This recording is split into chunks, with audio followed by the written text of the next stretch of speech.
President Biden, within the last hour, meeting with Ireland's Prime Minister, the Taoiseach, praising Senator Chuck Schumer's controversial speech calling for Israel to vote calling for Israelis to vote Prime Minister Benjamin Netanyahu out of office.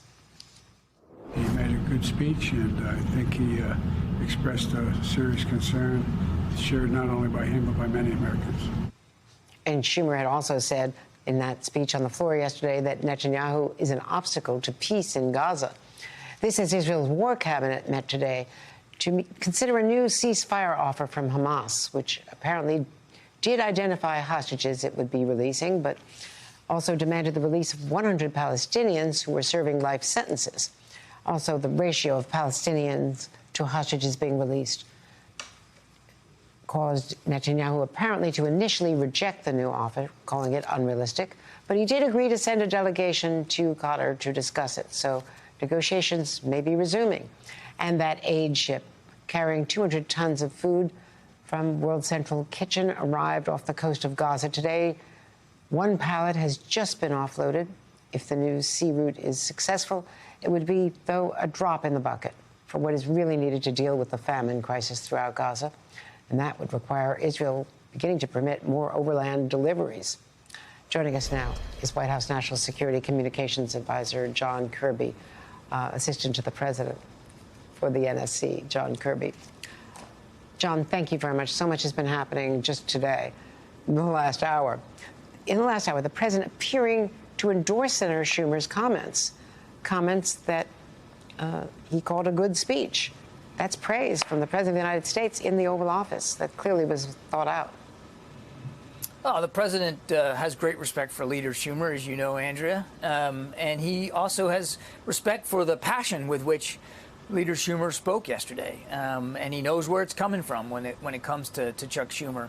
And as the president also said, Andrea, he knows that the sentiments that Leader Schumer expressed in that very passionate speech yesterday are shared by many, many Americans.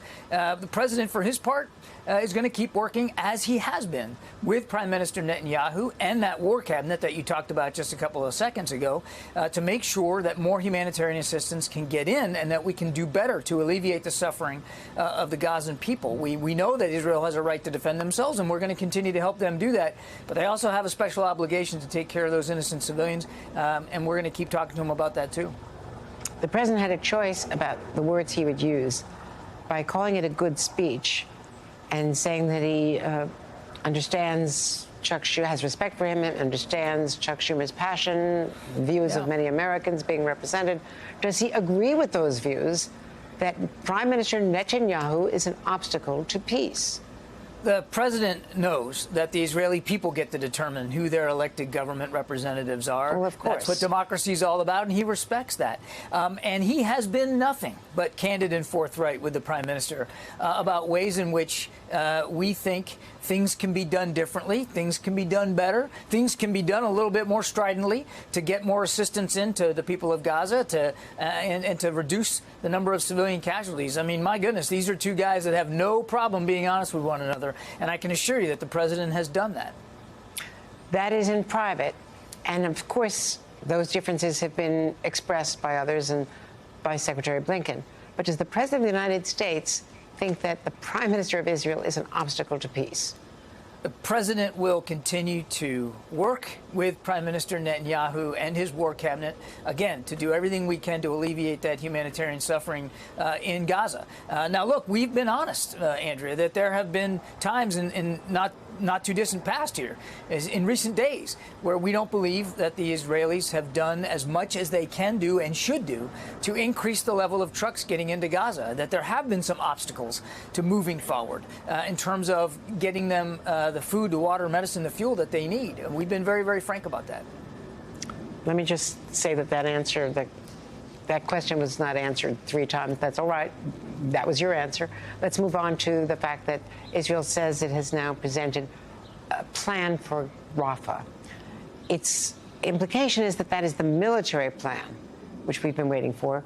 But more importantly, perhaps, has the U.S. now received a plan to relocate 1.2 million people who had been relocated into Rafah before that military invasion takes place? as of yesterday and the day before from the State Department, it had not been received. Has it been received now? No. No. And the Prime Minister's office, their statement this morning made it clear that that there is a plan not just for the operational aspects of Rafah, the military aspects, but according to the Prime Minister's office, that plan also includes the effort to evacuate Gazans out of harm's way. But no, we've not seen it. What about the Hamas offer? Apparently they were more specific about the hostages. They may not have reached a threshold that Israel will accept on the number and the particulars of the Palestinian release, but they are sending a delegation to Qatar. Do you now think that there is a chance that this is a new window for opening ceasefire negotiations? We sure hope so, Andrea. I mean, we just keep churning on this, and we are staying dedicated to the task of trying to get this temporary ceasefire in place.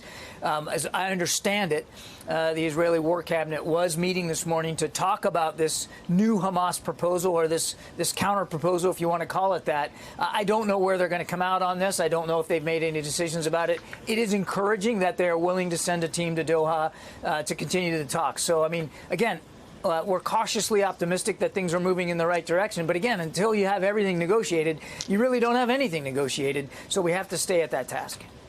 And I know you've got to go, but very quickly, the G7 issued a very strong statement today. Of course, the U.S. is a big part of that, warning Iran not to supply Russia with ballistic missiles, with some real consequences. Iranian commercial aircraft would not be able to fly over Europe. It's a very important part. They all have relations with Iran. We do not. Is there any evidence that, aside from the drones, and we know the other weapons supplying, that ballistic missiles have gone to Iran, to Russia from Iran, or do we have information to believe that is happening? What we have information to give us concern, and this gets at the statement that you're talking about, is that the Iranians and the Russians are talking about this sort of potential transaction.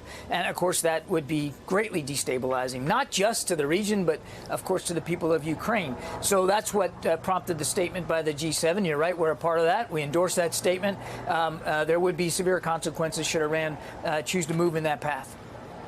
And I know, again, I know you got to run. Do you have time to tell us, give the latest with the Russian sham election going on?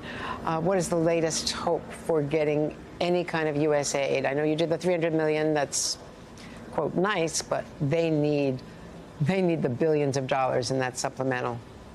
They do, Andrea. There's no substitute for that. You're right. We were able to garner some savings from contracts that DOD was letting to pull off some funds from that to our negotiating credit, and then move that to Ukraine. It's an emergency package. It'll be mostly artillery ammunition and some rockets, the kinds of things they need in the fight that they're in right now. But it is nothing more than a Band-Aid. It may last them a couple of weeks or so, depending on how they, at the rate at which they expend it. There's no replacing that supplemental funding that we asked for, the more than $60 billion, to help them purely from a security assistance perspective for the long term.